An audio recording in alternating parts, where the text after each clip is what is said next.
قل لو كان البحر مدادا لكلمات ربي لنفد البحر قبل أن تنفد كلمات ربي ولو جئنا بمثله مددا. يا أيها الذين آمنوا كتب عليكم الصيام كما كتب على الذين من قبلكم لعلكم تتقون أياما معدودات فمن كان منكم مريضا أو على سفر فعدة من أيام أخر وعلى الذين يطيقونه فدية طعام مسكين فمن تطوع خيرا فهو خير له وأن تصوموا خير لكم إن كنتم تعلمون. السلام عليكم ورحمة الله وبركاته. walaalayal ku soo dhawaada channelka sax aqeedadaada. walaalayal moogtiin inay jiraan aayado badan oo wadaadadu si qalada inoogu fasirayaan ama hadday doonaanba si qalloocan inoogu fasirayaan si aanad u ogaan macnaha aayadda runta ah ee ay aayaddu ku socoto. aayadahaas oo ay rabaan inay manhajka ay aaminsan yihiin ama ay taabacsan yihiin inay ku saxaan oo aayadda asalkeedii macnaheedii bedelayaan si ay manhajkooda iyo madhabkooda ay ula mid noqoto oo ay ula heshiiso. bal aynu dhageysano aynu ku celcelino aayaddan aynu maanta ka hadlayno waxa ina leedahay. وعلى الذين يطيقونه فدية طعام مسكين فمن تطوع خيرا فهو خير له وأن تصوموا خير لكم إن كنتم تعلمون.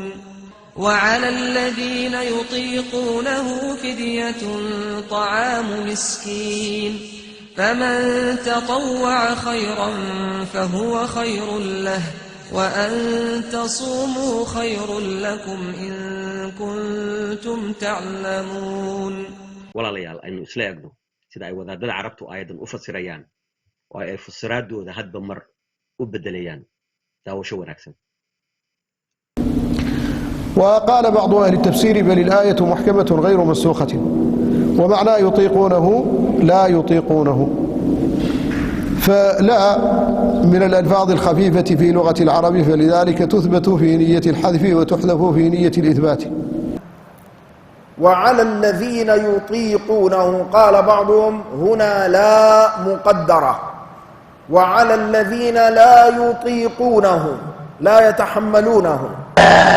من أهل العلم من قال وعلى الذين يطيقونه أي الذين يشق عليهم أي يستطيعونه بمشقة وعناء خارج عن المألوف والمعتاد فدية.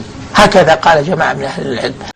لكن في تفسير تاني وعلى الذين يطيقونه فدية. ايه التفسير التاني؟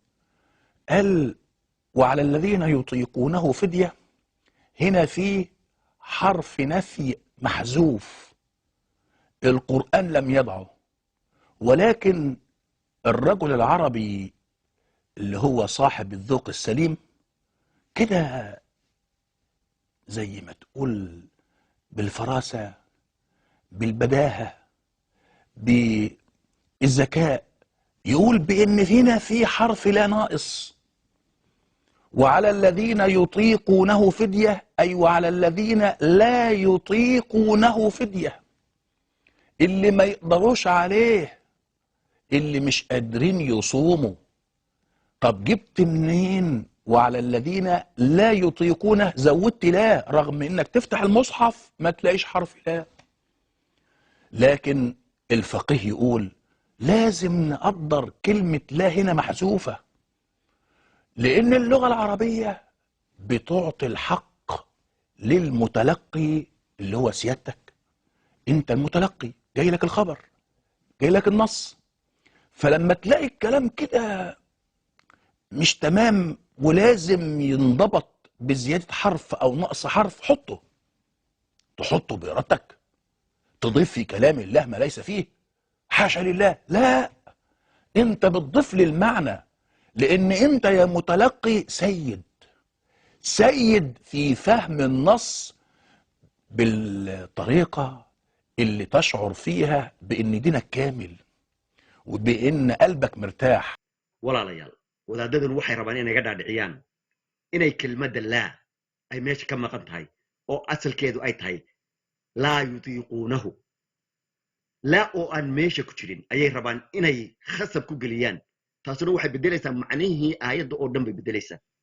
ahlu sunna wal jamaaca waxay yidhaahdaan nebigi waxa uu yidhi man kadaba calaya mutacamidan falyatabawa maqcadahu min annaar. qofka been iga sheega waxay ka hadlayaan xadiis weeye, waa xadiis waxay ka hadlayaan.